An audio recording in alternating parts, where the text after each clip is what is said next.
Hey, brother. Quick Good. question. I put on some about the estimators. Your quick opinion on it. I've got an estimator that I pay strictly salary, and what's your take on salary or straight salary based pay? I mean, this guy's out here killing it, and he's making about 15% per job he sells. Everything that he's getting is coming in house through our channels that we market for. And I'm trying to make a few changes to maybe help benefit me more on that side. Just trying to get a quick opinion on what your thoughts on that. I'm Totally. trying to Justin, pay somebody yeah, or commission. right? What's the revenue total for the business in 2021?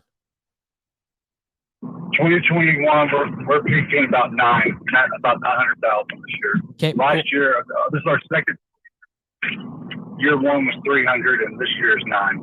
Awesome. And then you're expecting what in 2022? You're about to say? I'm shooting over a million. Cool. Cool. All right. So, what's your role in the daily operations?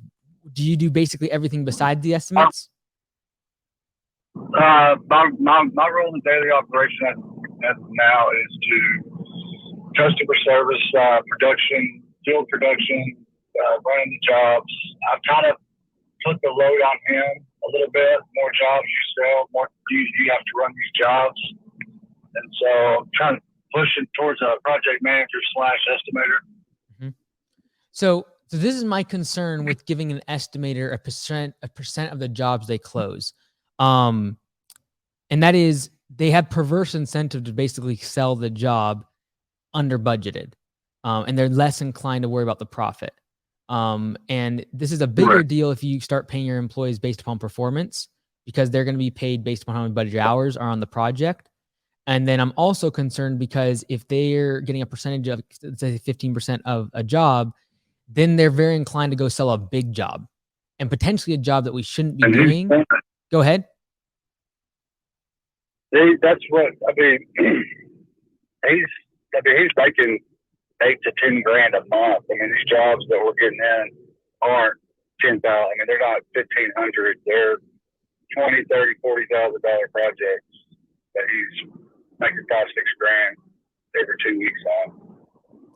Yeah. Which I love it. I mean, it's great because I mean he makes basically how I do it is he puts in the estimate, he does the markups, and I overlook it, and we'll mark up 15 just for his cut before we even get into the actual profit and all of that. So Mhm. I've I've worked through the punches of that part. What you're talking about is it isn't getting into our company part of it, but and he wants it that way. I mean, he wants it the commission way, and it's if he sells, I mean, it's kind of like being an owner of a company. Mhm. But he's Yeah, I I'm just see trying to figure out. a lot of times I see a big I struggle mean, because at your size, you're growing so quickly, and a lot of it's because that's what you're incentivizing. Like, whatever you incentivize will grow and do better, right? If you're incentivizing growth and you incentivize, hey, you get a percentage of sales, they're going to do well in that. If you incentivize them, hey, it's based on close ratio. Guess what? They're going to sell more jobs. If you do it based upon how many estimates are finished in a day, they're going to get more estimates done in a day. So whatever you incentivize is going to do really well. So that's why year one you did 300,000, awesome. Year two you did 900,000. Next year you're doing over a million. That's awesome. The thing is that you're going to run up against is projects that you don't really want, projects that your crew can't really right. install, jobs are underbid, him wanting bigger equipment because he knows if he can get an excavator that or whatever piece of equipment, he can charge more, which he gets a cut of, but that doesn't necessarily mean more profit for the business. So what I'm afraid of is growth to unprofitability because of perverse Right. incentive, right? And so I would, if I was you, and this is me, I would have a really honest conversation around these things. Like, hey, you do an amazing job. I don't want our relationship to end badly because I'm incentivizing you to do something that could potentially actually hurt the business down the road, especially if you're wanting to switch to P for P. Like, do you do any sort of pay performance for the guys in the field right now, or are they just strictly hourly?